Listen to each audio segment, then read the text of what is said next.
When Henry was born in Singapore in the year of the dragon, I felt like I had won the lottery.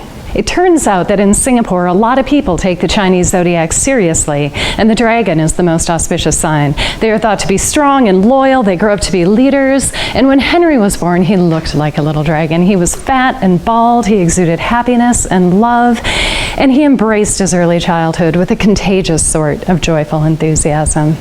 But our time abroad came to an end just after Henry's 6th birthday. His pop, I call him Nate, switched jobs, forcing a move back to Minnesota in the middle of January. As our plane approached the Twin Cities, Henry looked down on the Mississippi, and its wide riverbed and banks of trees rising up on either side left such a strong impression that he would write about it years later.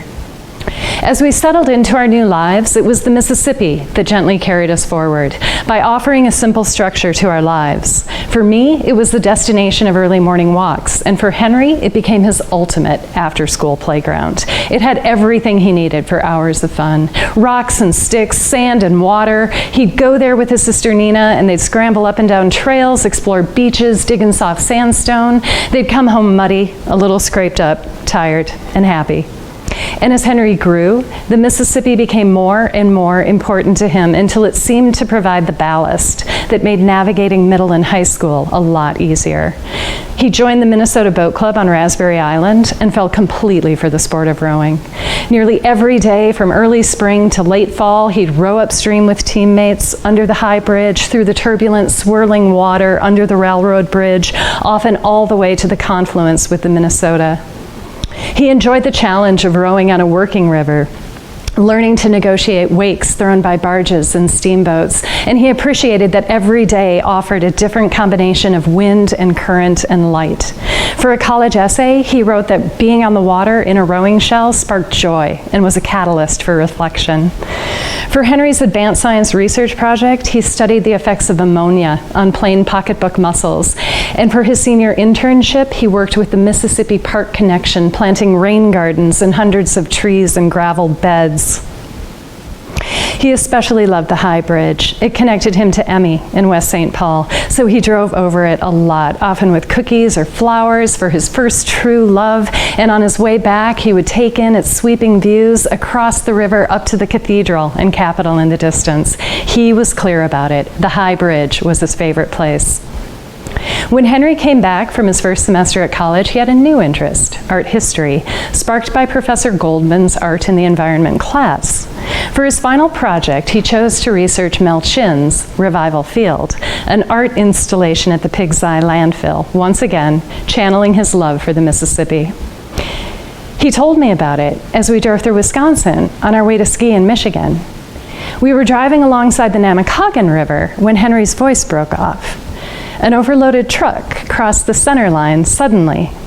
Without giving us time to respond, it loomed up, dark and monstrous, before crashing into our car with the explosive impact of a bomb going off. I braced against the dash as our car lurched across the road, spun into a ditch, and hit a tree with a second jolting impact that shattered my wrist. I sat stunned in a cloud of fumes. My ears rang. Little crystals of glass covered everything like a blanket of snow. Henry slumped over the steering wheel, unresponsive. As I was being driven away in an ambulance, I told myself, he'll be okay. He just got knocked out. He'll be okay. Flat on my back in the Spooner emergency room, in too much pain to sit up, I'm told, the police are here. They want to talk to you. And I want to talk to them too. I want to know when I can see Henry. 3 officers enter the room and stand in a line, and then, as if they've rehearsed, they raise their hands to their heads and in solemn unison slowly take off their caps. Your son didn't make it. I feel everything lock up like giant steel doors slamming shut. The next week brings a flood of visitors bearing cards and flowers, books, robes, essential oils, tissues, food, so much food. Why are people bringing food when it's impossible to eat? Nothing makes sense. After the initial surge of love and support begins to recede, a relative drives Nate and me to pick up Henry's ashes. They are in a simple cardboard box. It's exactly what Henry would have wanted. He would have hated the fancy urn. We take a detour on our way home. I sit in the back seat, my hand gently resting on the cardboard box. We stop at the top of the high bridge and get out of the car. The air is bitterly cold and sharp. We stand looking across the Mississippi, taking in the view that Henry so loved. We are as frozen as the river, unable to accept the blunt terms of our new reality. As winter gives way to spring, I'm drawn back to the Mississippi. The beautiful and predictable spring migration feels healing and therapeutic. I often sit by Pickerel Lake and watch blackbirds and swallows, warblers and orioles. They seem joyful, fully occupied nesting, or fueling up to continue their journeys north.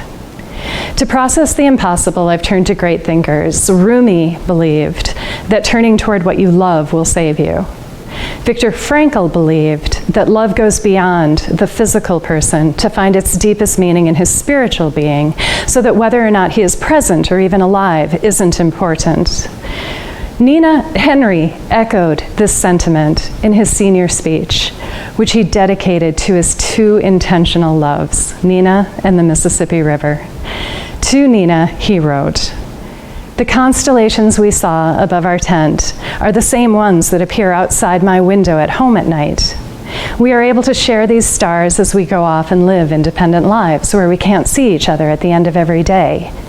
We are together in long hikes through canyonlands and late nights looking at the sky, so I realize that as long as you have the mountains and as long as I have the river, we will still have each other.